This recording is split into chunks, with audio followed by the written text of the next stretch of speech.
Nous sommes à un jour de la date limite de dépôt des candidatures à l'élection des gouverneurs et des sénateurs. Pour la province de la Lomami, en ce jour, nous enregistrons déjà 17 listes déposées pour les élections des sénateurs, pour un total de 21 candidats. C'est vrai, ces listes sont encore en traitement. Mais pour l'élection des gouverneurs, nous n'avons jusque-là enregistré que 2 retraits et 0 dépôt jusqu'à 7 heures. Je ne sais pas dire jusqu'à ce jour parce que le jour continue encore, mais néanmoins jusqu'à 7 heures, 0 dépôt. Merci. Jour J-1, 0 candidature déposée pour les élections de gouverneurs et vice-gouverneurs. Que dit la loi si jamais, jusqu'à la clôture, vous ne réceptionnez pas de candidature? Je crois que pour que les élections s'organisent, vous le savez autant que moi, il faut qu'il y ait des candidats. Et s'il n'y a pas de candidats, je pense à mon humble avis que le management de la CENI va prendre des dispositions et ça ne sera pas une première. Il est arrivé une fois où il y a eu un rallonge parce qu'il n'y avait pas de dépôt jusqu'à la date limite.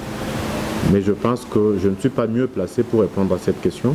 Lorsque l'heure limite va sonner, il reviendra à la hiérarchie de prendre la décision que nous autres, nous serons tenus juste d'exécuter.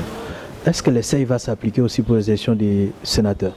Lorsque vous interrogez la loi sur le seuil de recevabilité, elle vous dit que ce seuil s'applique uniquement pour les élections directes. L'élection des sénateurs, c'est une élection indirecte, mais l'élection des gouverneurs, c'est une élection indirecte. Ces élections ne sont pas soumises au seuil de recevabilité. La liste, parce que nous sommes dans un scrutin de liste, et particulièrement par rapport à l'élection sénatoriale, vous n'avez pas perdu de vue que pour la province de Lomami, nous avons 4 sièges à pourvoir. Et c'est une élection de liste. Nous sommes dans le système de la proportionnelle des listes. C'est celui qui a le nombre de voix supérieur aux autres qui va passer. En appliquant bien sûr les principes de la proportionnelle des listes à une voix préférentielle avec l'application du plus fort reste. Nous sommes là pendant la période de dépôt. Cette période qui va s'arrêter demain le 1er, à moins que la hiérarchie n'en décide autrement. Après cette période viendra le délai légal de 5 jours d'ajout, retrait et substitution. Et après ce délai viendra la publication des listes provisoires. Et après les listes provisoires s'ouvrira la période du contentieux des candidatures. Et c'est après la période du contentieux des candidatures qu'on publiera la liste définitive. Et après la publication de la liste définitive, viendra la période de la campagne électorale. Et puis viendront les élections des sénateurs et des gouverneurs. Quant aux dates, c'est question de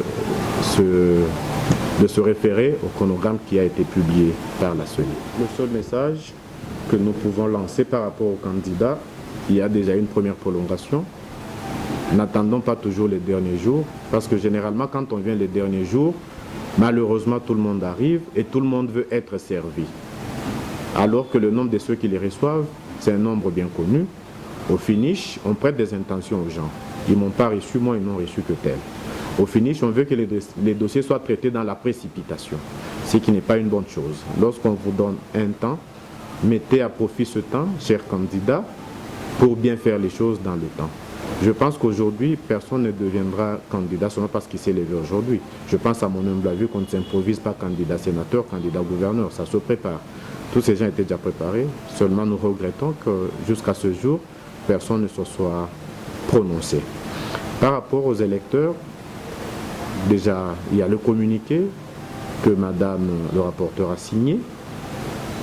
Le seul message que nous pouvons lancer, c'est que la période électorale, ce n'est pas une période de non-droit. Les infractions demeurent, même pendant une période électorale. Et le message de Madame le rapporteur l'a si bien souligné. Tout le monde veut le changement, mais malheureusement, personne ne veut que le changement parte de lui. Faisons bien les choses, parce qu'un jour, nous aurons des comptes à rendre à cette province. Merci.